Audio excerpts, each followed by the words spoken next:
Well, Nicole, thank you so much for being on the Entrepreneurial Success Podcast. I'm really excited to have you here. Before we get started, because I know we're going to talk a lot about perfectionism today, which is a huge topic going around for many, many years.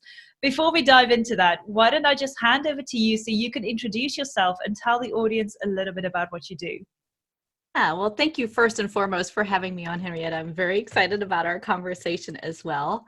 So I'm a licensed marriage and family therapist here in the state of Indiana. I'm also an empowerment coach. I work a lot with highly sensitive, introverted, and high-achieving women who really get stuck in this kind of the inner critic perfectionism loop.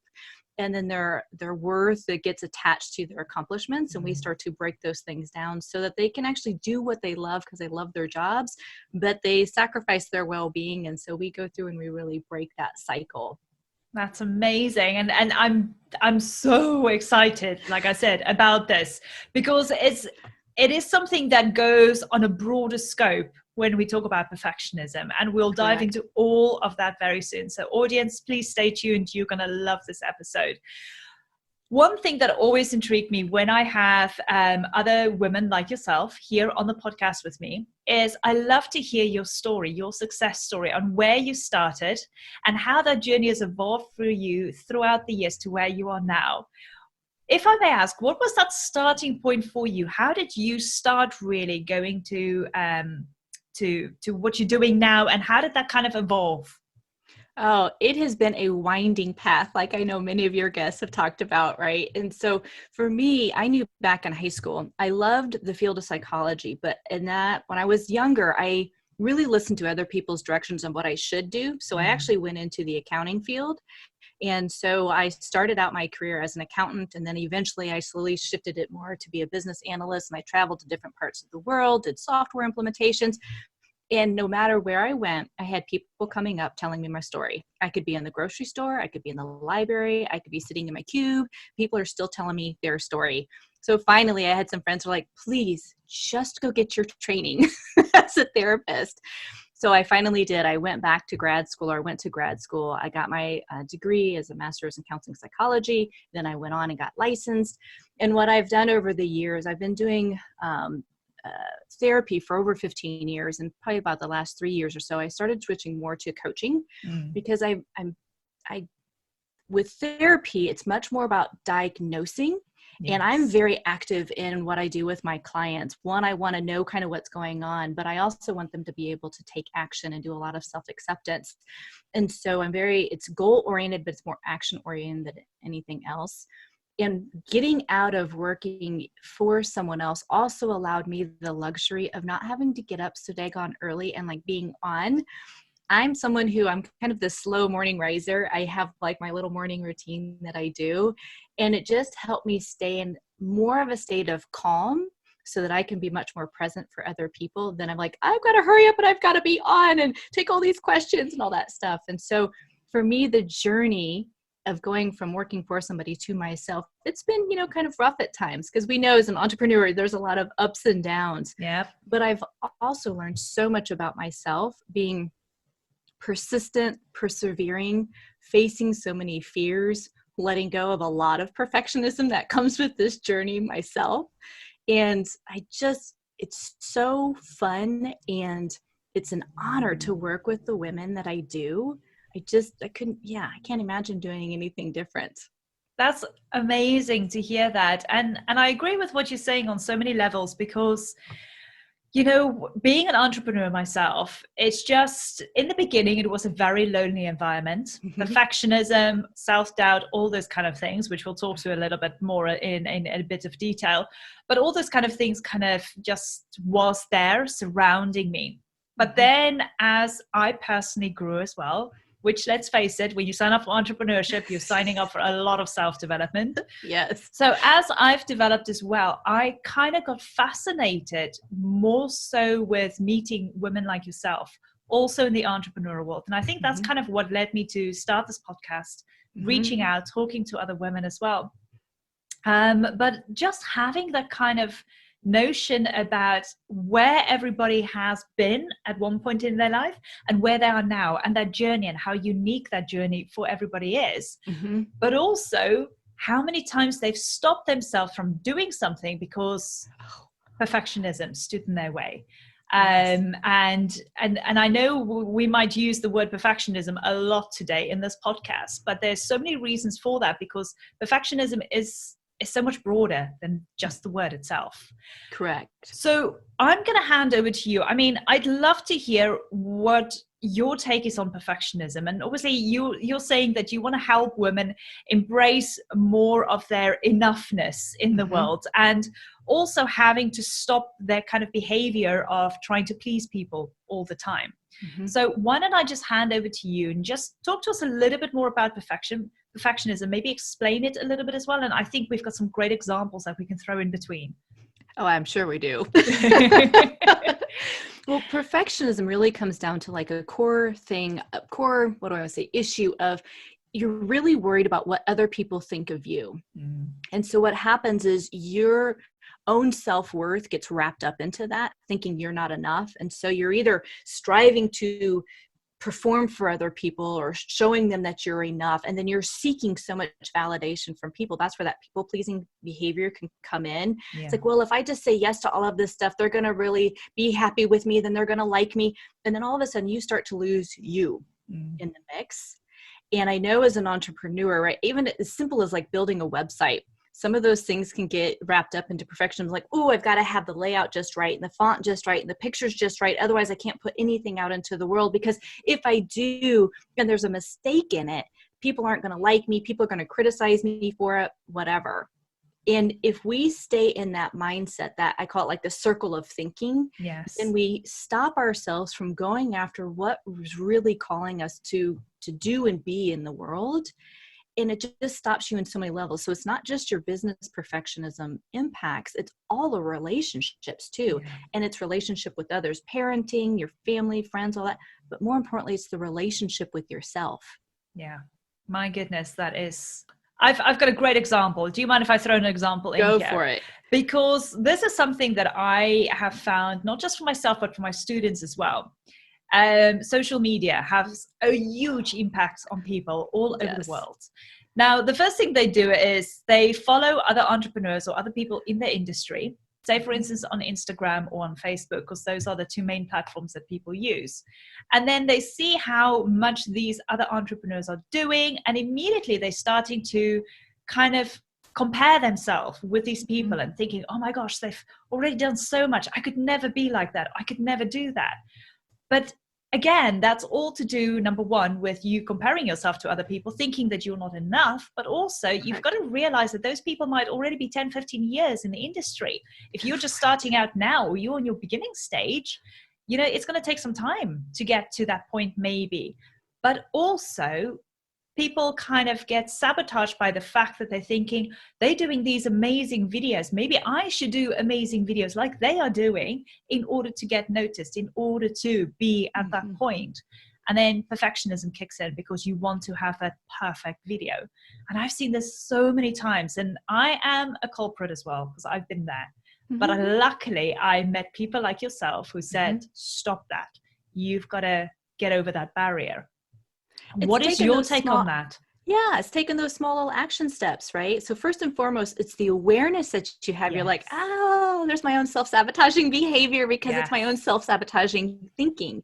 And like you said, social media is huge on this, right? We get this beautiful snapshot of the perfect family vacation, the perfect business, the perfect whatever. And if you're in that perfectionism mindset, the scarcity mindset, the lack mindset, the limited mindset, what happens is then somehow you're not enough, that you can't compete with this. And it's not about competing. It's like, hey, you really don't know what happened 10 seconds before or 20 seconds after that snapshot. And you don't know that they have a perfect life. There is nobody on this planet who has a perfect life or is perfect. So it's really learning to embrace your imperfection. And the more we take these small little action steps, that's where not only momentum starts to grow, but it's also your confidence level starts to grow. Your courage level starts to grow. And you're like, oh, I can do this too. And it's not about being this person. It's one thing to emulate somebody, But if you're like, I need to be them, then you've lost your uniqueness that you bring to this planet. And that's important to stay with that. Yes.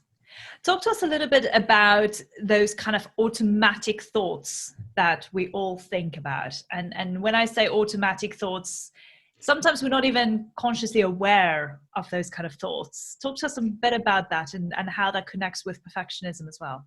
So one huge kind of, I want to say, sign of perfectionism is the all or nothing thinking. In the psychology world, we call that like distorted thinking, the automatic thinking, thought. So either I do this perfectly or it's all going to fail. I either need to be on all social media or I need to be on none. And either have my, website needs to be perfect or it's just going to suck and I'm never ever going to get business.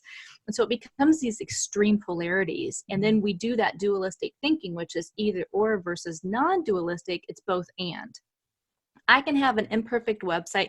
I can have an imperfect following. I can have imperfect whatever and still be successful, and still be of service to my clients, and still have healthy relationships in my life. So it's really starting to challenge, what are those thoughts you have over and over and over that you may not even be aware of? Just start to pay attention. You don't need to latch onto those thoughts.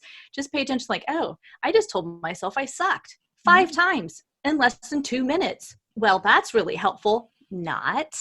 And when we start to recognize that loud inner critic that comes through really often, then you're starting to say, no, unless you've got something, constructive to say to me, go ahead and take the back seat because I'm the one driving this life, not you. Yes. All those small little things make big shifts in your consciousness, going from the unconscious to conscious. Yes. And this is something that I find myself as well. And I'm sorry, I'm going to use myself as an example here. Because when I started my business and I decided to start doing videos, putting myself out there, being more visible, oh my gosh, the mindset shift I had to make was, I think, one of the biggest and the scariest things I did. But then as soon as I did it, I was so glad I did. Before I made that kind of leap, one of the biggest things that I kept on saying to myself, which I didn't even know I had that thought running over and over again, was, what are people going to think of me when they see me on video? Oh, yes. And immediately, because, first thing, the videos go on Facebook. So I'm thinking, oh, my school friends, all the people that I know, friends, family. And I'm thinking, what are they going to think? Are they going to think I'm this big-headed person who's just trying new things and just being, and then I thought, but, if they think that, that's fine. I actually don't care. The whole initiative is when I started thinking that and I started realizing what I was telling myself, I caught that and I swung it around really. Yep. And I decided that I'm not going to worry about what other people think of me because my content might not be for everybody. And Correct. That's so true. Then I made that leap of faith. I started putting more videos out there. And the feedback that I got from those videos was so positive in more ways that my audience grew, that the kind of idea of, worried about people, what people were thinking of me going on videos, that kind of just diminished into the background because now I was seeing this positive feedback that I was getting. And that was what my focus was on then. And I'm sorry, I just wanted to use that example there because I know for people who want to start videos, that's one of the things stopping them as well. Because again, perfectionism and kind of the way we talk to ourselves is hand in hand holding us back. And you've hit 2 key points in that. One of them was recognizing, I call it like you want to jump the fence. You're trying to be in everybody else's head, like, oh, what are they going to think of me? Excuse me. And it's none of your business. Unless they're giving you that information, stay on your side of the fence. You let them do them, right? The other thing is it's facing that fear in you putting yourself out there, and you said you started to get that feedback. The beautiful thing about that is like when I let go of what other people expect of me, that's the healthy striving. That's when I'm growing myself as a person. And then you're getting feedback. Again, you don't even need the validation of your followers to say, oh my gosh, this was so great. Henrietta, thank you so much for putting it out there. This is so brave of you, blah, blah, blah. It's beautiful. And at the same time, you don't need that because you're doing it more from from truly a heart of service and saying, I'm doing this for myself to grow and for my audience and to show them that it's possible. Yes, my goodness, exactly. And I think that walks a little bit hand in hand with also just and you might have touched upon this, but just shifting that perception very much so. And that is something that I had to learn. And I didn't even know I had that capabilities of shifting that perception and just going with that. And what is your kind of take on it? And do you have some examples that you can use as well in order to explain that? Yeah. So some of my clients, they have grown up in an environment where maybe their needs weren't really met, whether it be emotional or their physical needs weren't really met. And so that's more of a trauma based, right?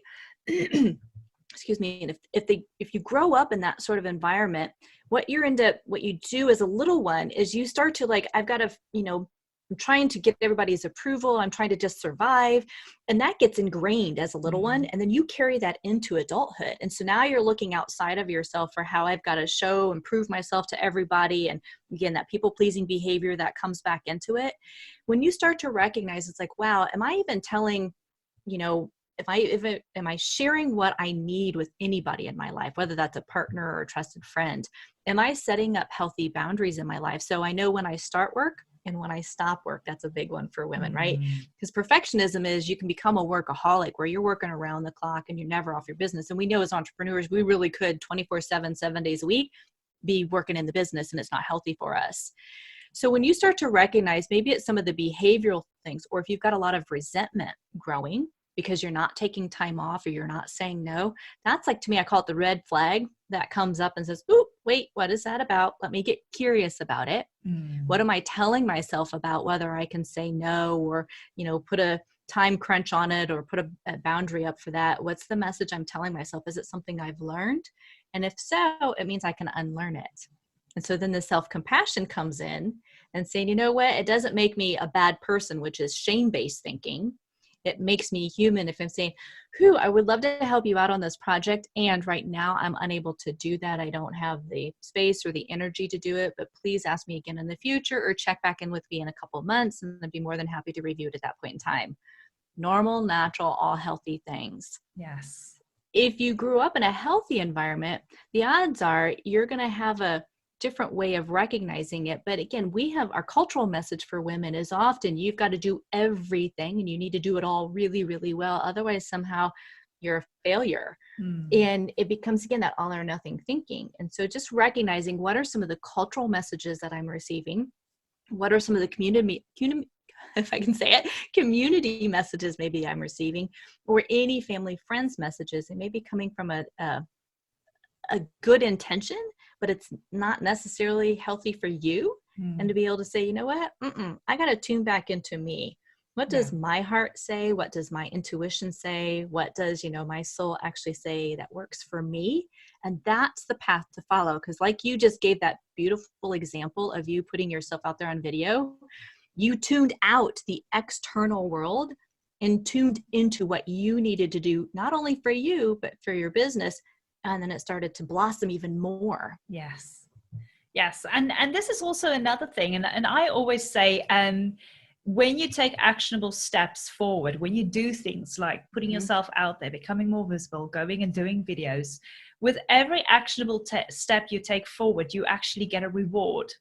And that reward is obviously confidence. Yes. So take another step, you get rewarded with more confidence. Another step. And that's how your confidence builds up. But your confidence you won't get that reward if you just stay in your comfort zone. You've got to stay step in out. your head only. Or stay in your head, even more importantly. But you've got to step out there and receive that reward, receive that confidence. And that's how things have blossomed with me, going back to my example with the video. But that's how things just open up, because I got more confident and I realized I was less stressed now, just, doing this podcast recording with you on video. We can have natural conversations and I'm bringing my true self forward. Where in the beginning, that was not the case. Right. But now, I would never have been able to get to that point if I got out of my own head, stopped the whole idea of perfectionism, shifted my perception, and just kept on doing it over and over again, with the notion that I'm not just doing this for myself, but I'm here providing my audience with some great information that they can use themselves as well. And it's not forced, it's true, authentic, and it's just flowing. Yes, exactly. And I think, my clinical work that I do with teenagers, I want to go back to that for just a second. It seems like for girls, we learn this at a very young age, right? We literally have research that talks about the age of 9 is when that starts to shift for girls versus boys. And then it's reinforced sometimes through school, again, cultural stuff and everything.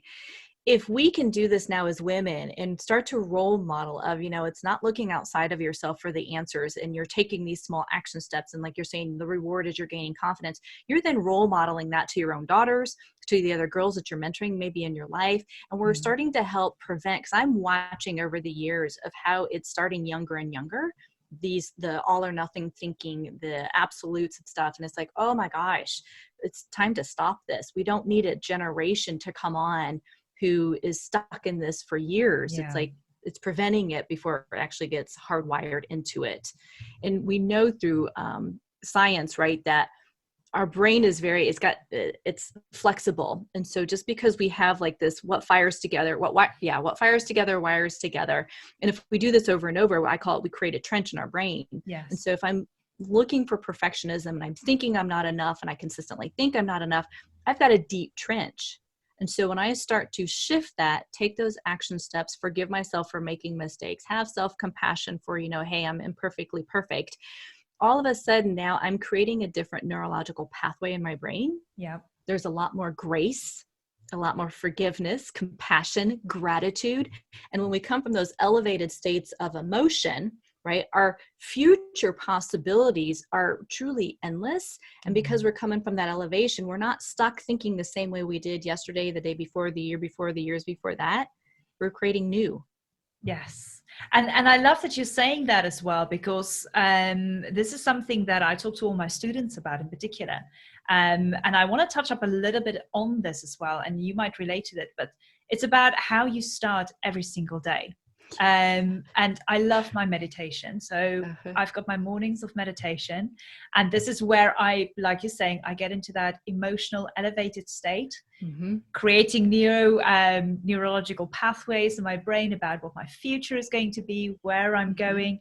And that time in the morning is setting me up for the rest of the day to have incredible days. And not just that, but I've had mornings of meditation where I get in front of my computer, I open up emails, and all of a sudden opportunities just arrived out of thin air almost. And I'm thinking, how did this happen? But it's actually something that you've already started creating. Now, on the opposite spectrum of that, most people, when they get up in the morning, the first thing they do is take their phone that is on their bedside table, start scrolling through Facebook, social media, all of their feeds, reading their emails, reading the news, whatever it is. But before you know it, an hour has gone past. And now you're thinking, oh gosh, okay, now I've got to get ready for work. Now I've got to go into my office. Now I've got to start running my business. But your brain is already depleted and has consumed so much information that the energy levels in your brain is so low. In order to now go and start that day, now you're going to find that you're running late, that your meetings are getting canceled, you're not getting clients, you're not getting the contracts you were hoping to get, and your day is just completely shifted. And I've seen this time and time again with my students as well, which is why I'm saying the first thing when you do in the morning, don't look at your phone. Concentrate, think about yourself first. And I know this might sound a little bit off from perfectionism, but it walks very much hand in hand with you, yourself, those automated thoughts, creating new patterns, new habits in your life, which is going to make your life easier. Because now you're also going to say, like you said, now you're going to start forgiving yourself for the mistakes. You're going to think perfectionism isn't going to take over. I am still going to do this. And let's just see where it goes, because things are going to flow a lot better now in your life when you start making those mind shifts. And I want to talk about what you just shared too, right? If you think about, if we're coming from a place of intention and gratitude, those higher elevations, right? If you think of a funnel, that top part of it, sorry, stomach's growling. If you think of that top part of it, you've got a lot of space up here, right? It's the opportunities, it's the possibilities, and you're actually really connecting more to like the quantum field, right? Way up here. And so you're bringing in other things that you're really wanting in your life. When we get into the lower elevated states, the fear, the frustrations, the angers, the resentment, that funnel gets narrower and narrow and more closed off. And you have a harder time seeing possibilities, seeing that there's opportunities. It becomes, oh, this always happens to me. Oh, I'm never, ever going to get that, right? Those absolutes all over again. And when we get stuck in that, I'm scrolling through, yep, see how, Sarah over here is doing everything perfectly and JoJo is doing everything beautiful and I'm never going to have that. I've gotten so restricted and I'm starting in that lower elevated, which is a fear-based thinking, right? That's what perfectionism is, fear-based thinking. When I'm stuck down there, yeah, all kinds of stuff is going to end up happening in my day because I'm thinking that's all the bad stuff is going to happen. Granted, bad stuff does happen sometimes. But when you're in that state of mind, it's as if your ego, the fear, is literally looking for how it says, see how that coffee is now cold and how so-and-so spilt that and how you've got so much traffic trying to get to the office. It's looking for reinforcing how the fear is correct. But when we're in that elevated state, it's like, oh yeah, let them, bypass me. I'm just enjoying the music while I ride into the office. Or, oh, yep, the phone is ringing. Oh, this is beautiful. I've got new opportunities coming in. Whole different way of framing of what you want to be brought into your day, the intention of things. Yes. Oh my gosh. As you were saying, even just talking about the traffic part, it is so funny because when I used to work my 9 to 5, I had an hour and a half commute to work, an hour and a half out of London. So I'm talking about central London, okay? Lots of traffic. And it is so true because when you're in that kind of state of rushing, trying to get to the office, but you're stuck in traffic, everything else just kind of invigorates the situation and it just strengthens the fact that, oh, see, now this has happened. So I'm laughing as you're telling that story because immediately I had that association in my mind of where I was. Looking now, if I have to drive into central London now for a meeting, I am, oh my gosh, I'm so relaxed. I even let people push in front of me and show them, by all means, come in. Come on. Come on, there's a gap, go for it. Where before I used to get so upset, but it's all about that mind shift, that kind of way of thinking. And it is absolutely fascinating. I mean, I think you and I can talk about this for hours on end. Sorry to everybody listening. But it is fascinating to talk about these things. And I hope everybody can take some good notes from this, because when you're just kind of giving yourself the time to get out of your own head, but also to recognize those kind of thoughts and behaviors that you have, there are so many ways that you can fix that to create a better self. I mean, I mentioned one thing. I do meditation. I didn't know if you've got any other examples, but there's so many ways of just shifting yourself to get out of those old habits, create new, neurological pathways, which is scientifically proven it exists. But just to embrace life and enjoy it so much more and get out of this kind of stuck routine of thinking that you can't do things because it's not going to be perfect, or you can't do things because other people are better than you are, and all those self-sabotage thoughts. I don't know if you want to touch upon that as well. Yeah. So the one thing you named, right, I also do meditation. And I think another thing people who are listening to this can do really is name that part. So, if the perfectionism comes up, give it a name. If you've got your loud inner critic, give it a name. Every time we start to externalize those parts that are trying to lead us from fear versus, I call like the soul work, then it's the one leading it more from an unconscious space versus you're raising it up to consciousness to say, yeah, I'm going to pivot that. Nope, you don't get to run me. I'm running you now. The other thing I find helpful for a lot of my clients, because so many of the women that I work with, they're very much up in their head, and I call it like the, the hamster on the wheel. It's like, jot it down. When you journal, we now know also kinesthetically that the touching of paper, not just typing it on a computer, actually changes that connection between your head and your heart as well. Yeah. And again, you start to look at what you're telling yourself out on paper. And I say, now stand up. Keep the paper down there on the floor or on your desk. Stand up and take a step away. Now you literally have a new perspective and distance from those thoughts and distance from what you used to do to where you are now. And so sometimes those just subtle little shifts start to help you, like, oh, that's right, I'm not my thoughts. Because you're not. Yes. And you're more than the fear. You are so much more than that. Yes. Oh my gosh. Actually, let me show you something. Talk about journaling. Let me grab this. This is my journal. I always have it on my desk next to me. And sometimes, let's face it, we're all human. Sometimes we have negative thoughts. Sometimes we are self-sabotaging us. But now what do I do? And for some of you who's listening and you think that this could work for you as well, I have this journal here. So when I have those kind of thoughts, those negative thoughts, grab my journal and I write it down.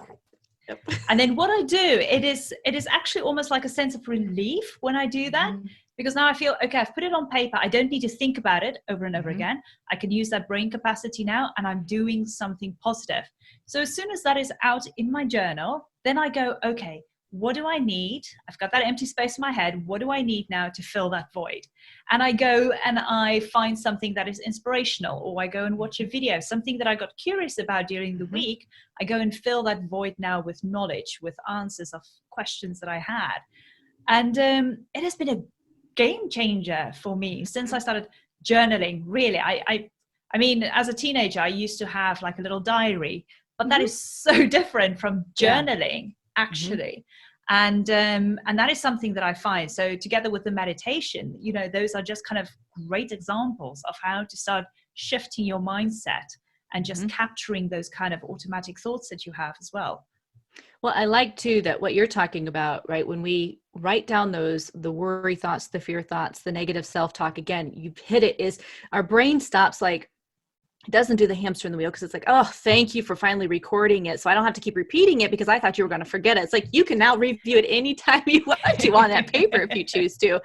And what you're choosing intentionally instead is looking at something that inspires you. That literally, again, it's elevating your mood again, elevating your energy. And so that neurological pathway, you're redoing that.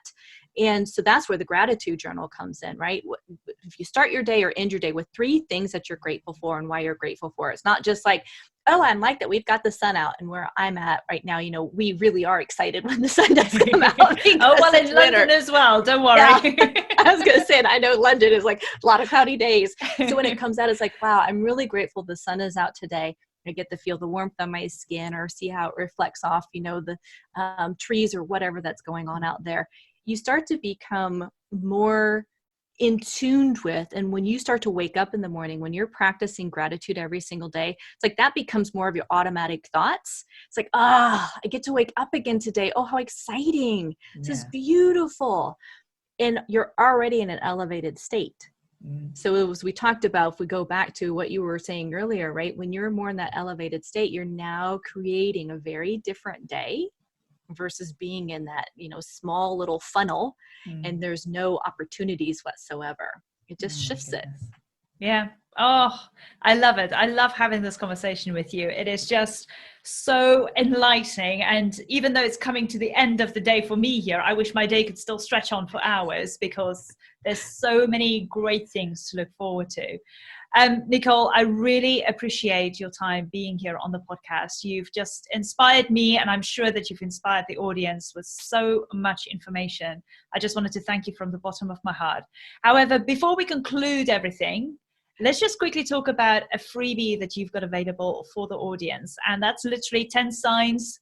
Is it a document, if I may ask? Is it a document? It is. It'll come in like an email form. So I've got it set up. I know sometimes I'm like, well, I've got a PDF, but the way I set it up is just going to come right into your inbox in an email. And you can look at some maybe possible signs that you might be going down that perfectionist track. Yes. And you basically called it the 10 signs that you might be a perfectionist. So talk to us just a little bit about that and what the audience can expect when they sign up for it. Yeah. So when you sign up for that, again, you're going to look at these steps, and then I've got kind of a series to kind of take you through, like maybe where it even started, and then what you can do to start to shift that and to change that. So again, that perfectionist part in you is not the one driving your life. You get to tell her or him, take that back seat. You know, I'm going to be the one in charge of this and not you, because you're creating, you know, your future possibilities, really changing almost like your personality in a sense, because you're not being fear driven. Exactly. And what we'll do for those of you listening and watching this video, the link for that guide is obviously down below in my show notes. So by all means, go and have a look at it. I think you might actually discover quite a few things about yourself if you just go through those kind of 10 signs, so to speak. But yeah, definitely go and have a look. I'm going to have a look as well. Even though we've been on different paths, you never know. I might still have that little niggling part of me where I feel like I am a perfectionist. I know my part still comes up, and I it's know. just being mindful of it. You're like, dude, seriously? Exactly. No.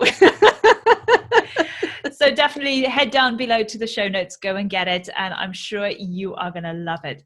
Nicole, thank you so much again. I appreciate you, and I appreciate this conversation. It was amazing. Maybe we'll have another podcast episode in the future again. We'll dig a little bit deeper and go more into what we've just discussed. But yeah, appreciate your time, and thank you again. Well, thank you so much for having me on, and I appreciate what you are putting out in the world as well. So just thank you. Thank you. Have a lovely day.